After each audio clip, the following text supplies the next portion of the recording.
Kemudian juga ada fitofarmaka satu lagi. Nah, itu Fitofarmaka itu dia dibuktikannya uji klinis. uji klinis. Oh. Gitu. Jadi sebenarnya kita sebagai dokter pun bisa kok meresepkan OHT maupun fitofarmaka. Karena sudah sejajar. Jadi udah sejajar ya? Dibandingkan dengan obat konvensional.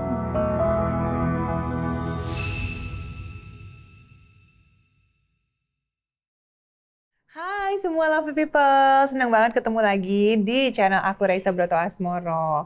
Dan kali ini di tengah kondisi cuaca yang tidak menentu gitu ya, tubuh kita kan perlu beradaptasi. Nah, dalam masa beradaptasi itu, imunitas atau daya tahan tubuh kita tuh penting banget harus dijaga supaya nggak mudah terserang penyakit. Nah, pas banget nih di musim-musim hujan seperti ini ya, kita mengundang seorang dokter dengan bernuansa herbal medik. Apakah itu?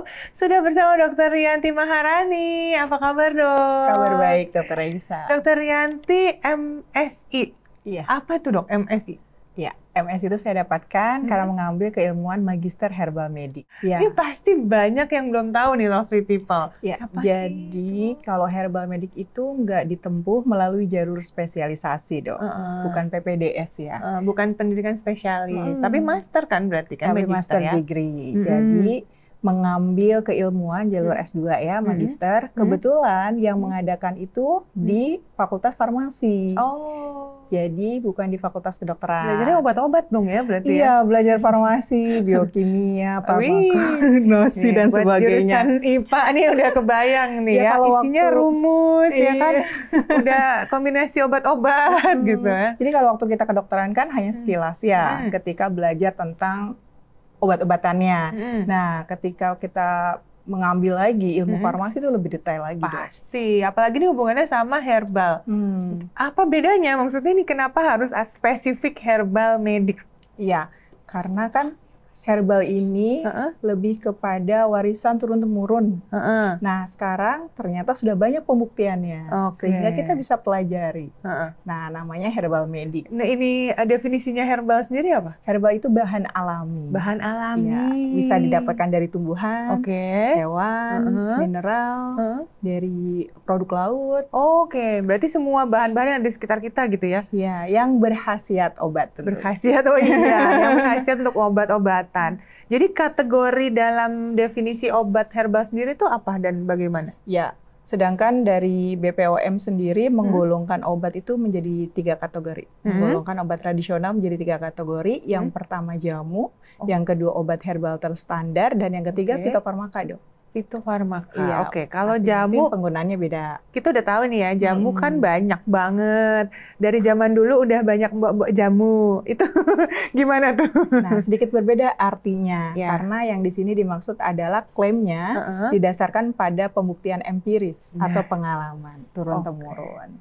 Jadi ternyata apa yang selama ini diwarisan leluhur itu memang sudah dikenal sebagai obat-obatan, dan sekarang ada ini loh jurusannya loh, dan untuk medisnya tuh beneran ada. Jadi gitu. kita belajar berdasarkan pembuktian ilmiah gitu ya. Jamu pun sudah ada yang tersaintifikasi, Dok.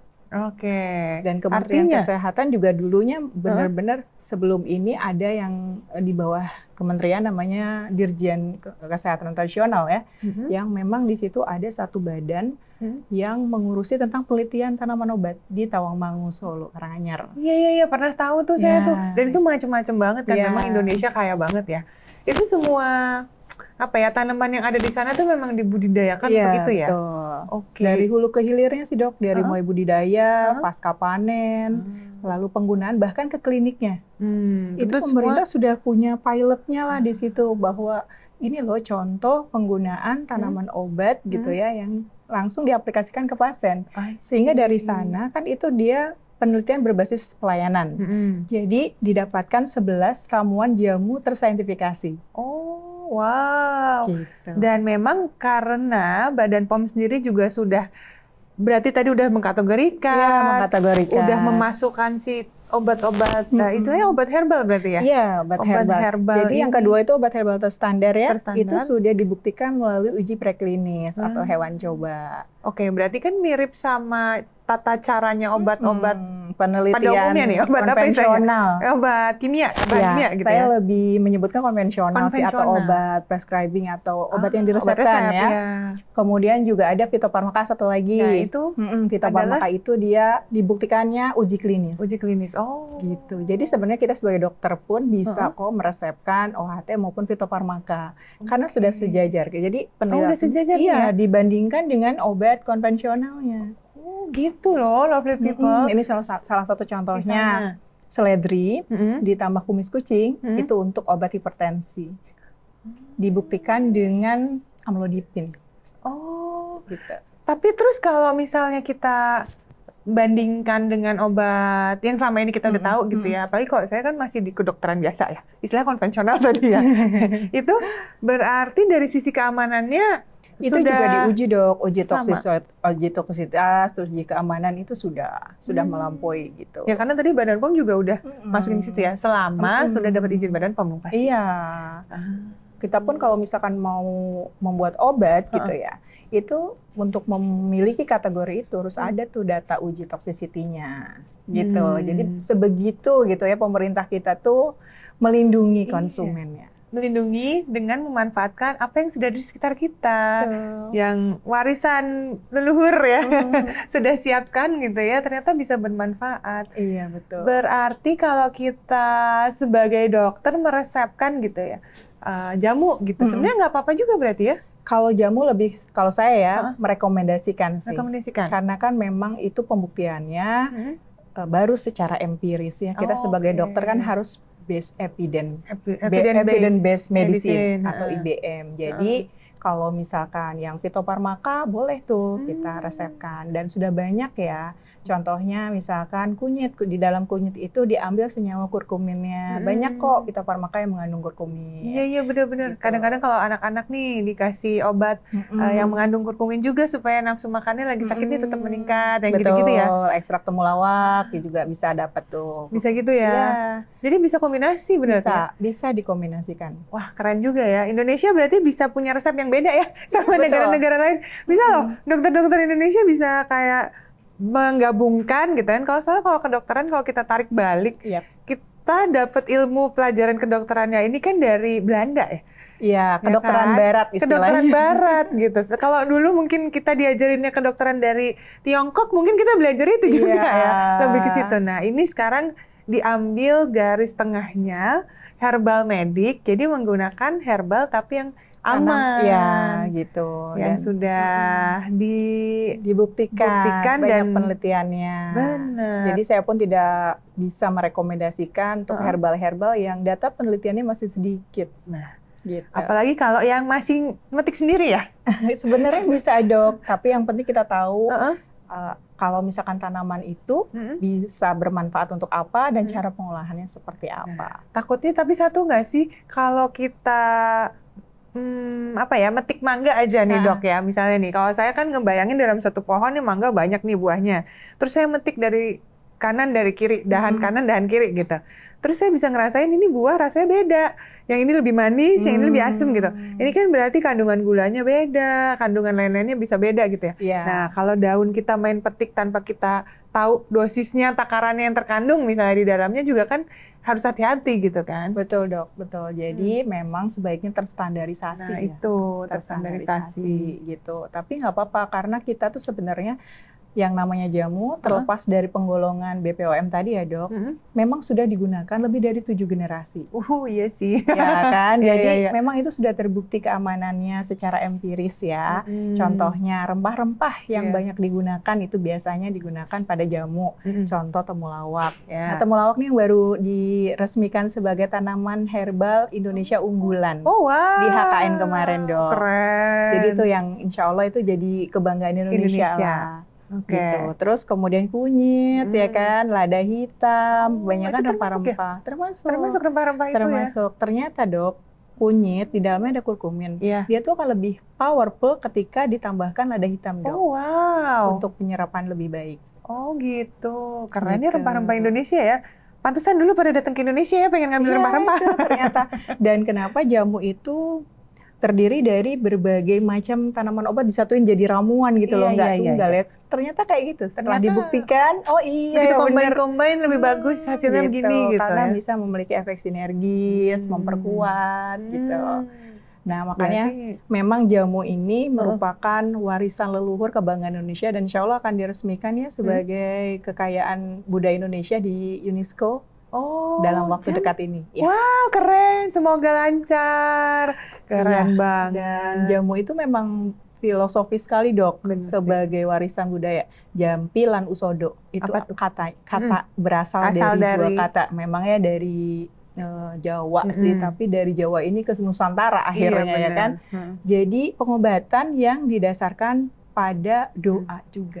Jadi memang nilai-nilai spiritual bangsa Indonesia itu sudah termaktub lah di situ gitu ya. Iya, benar-benar. Jadi nggak cuma hanya sekedar mempertaruhkan, oh ini ada zat aktif yang berkhasiat gitu ya, tetapi ternyata memiliki nilai yang lebih dari itu, keyakinan terhadap Tuhan ya kan, pengharapan yang luar biasa. Dan ini makanya jadi pengobatan tradisional otentiknya Indonesia. Otentiknya Indonesia. Ya, kalau di Cina kita punya TCM, di Cina punya TCM, di kita punya jamu. TCM tuh yang traditional Chinese medicine. Itu juga ada sekolahnya juga ya untuk kedokteran itu ya, khusus ya. Keren ya. Zaman sekarang kita harus membuka Dok. Apa ya? Pikiran, wawasan. Iya, ibaratnya gitu. Gini waktu kita kuliah kedokteran kan, yang namanya obat ini ya ini. Gitu. Kalau sekarang ternyata makin luas. Ini udah 2024 ya.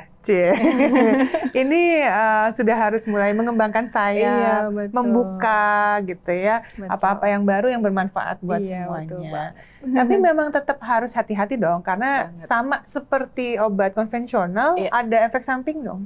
Iya, kalau tidak digunakan secara bijak, sesuai dengan aturan pakainya, gitu, itu pasti akan menimbulkan side effect gitu, dan interaksi obat.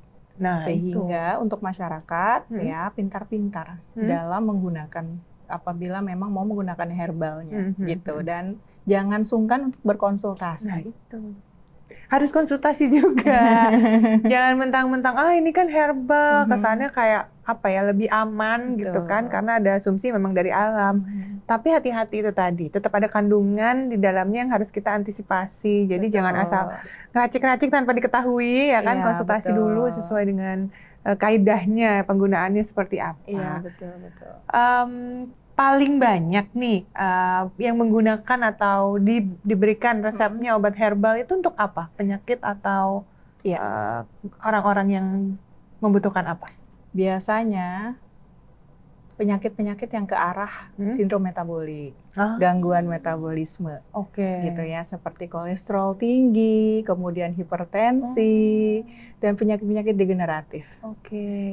Dan memang penelitiannya ke arah sana sih, Dok, gitu. Dari 11 jamu saintifikasi tadi, di antaranya adalah jamu untuk menurunkan tekanan darah, jamu untuk menurunkan gula darah, diabetes, kemudian juga jamu untuk menurunkan kolesterol, selain memang untuk penyakit-penyakit yang familiar, yang banyak pada masyarakat ya, contohnya misalkan gangguan fungsi hati pada penyakit hepatitis, itu kan memang kita pun sebagai dokter bingung meresepkan ya ketika ada kurkumin memang ya, makanya itu memang obat yang udah kurkumin kunyit itu memang meningkatkan fungsi hati, mengurangi SGOT, SGPT kayak gitu, Dok. Terus juga ada ramuan lain misalkan untuk menurunkan berat badan.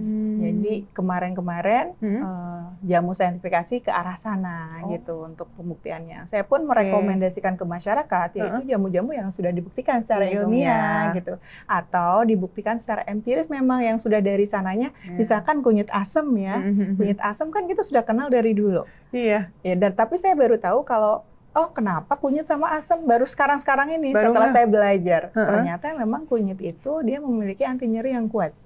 Ditambahkan lagi dengan asam, dia melancarkan peredaran darah. Sehingga ketika menstruasi kita ya merasakan sakit, merasakan bega, itu akan mengurangi gejalanya. Antiinflamasi gitu ya. Meskipun tidak hanya pada kondisi itu sebetulnya gitu ya. Di saat kondisi lain, tapi jadi kerasanya di situ kan. Gitu kan. Tapi kan terkenalnya untuk itu. Benar-benar. Terus ada, saya juga kenal sama jamu yang paling pahit sedunia. Jamu pahitan. Brotowali. Brotowali sama Sambiloto, Dok. Sambiloto. Oh my God, itu bisa ini. Iya. Tapi ternyata ada ininya juga ya. Iya. Penggunaannya untuk apanya Iya, gitu disesuaikan. betul. Jadi jangan Iya. asal-asal juga ya. Dan BPOM kita selalu memberikan informasi ketika ada penelitian-penelitian baru terkait dengan tanaman itu, Dok. Misalkan nih, penemuan terbaru Brotowali ternyata tidak lagi digunakan pada ramuan diabetes. Kenapa? Karena dia ternyata meningkatkan enzim hati. Jadi cukup menggunakan Sambiloto, misalkan kayu manis, daun salam. Nah, hal-hal yang seperti itu informasi Harus yang kita update.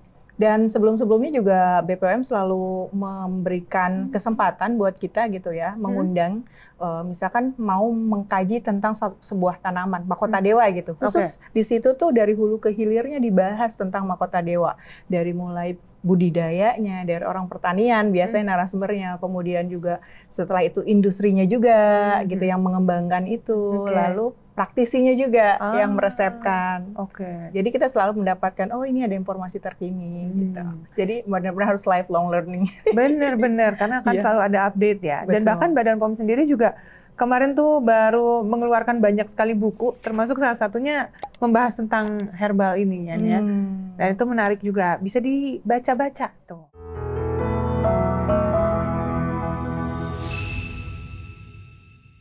Jadi nggak ada salahnya buat buka jurnal lagi gitu. Siapa tahu ada, oh ini penelitian terkini nih, misalkan tentang kurkumin, tentang temulawak untuk apa saja. Karena dulu gitu ya, 10 tahun yang lalu mungkin temulawak itu hanya untuk meningkatkan nafsu makan anak gitu ya. Wow, sekarang udah untuk anti nyeri, anti kanker, pengembangannya luar biasa. Oh wow.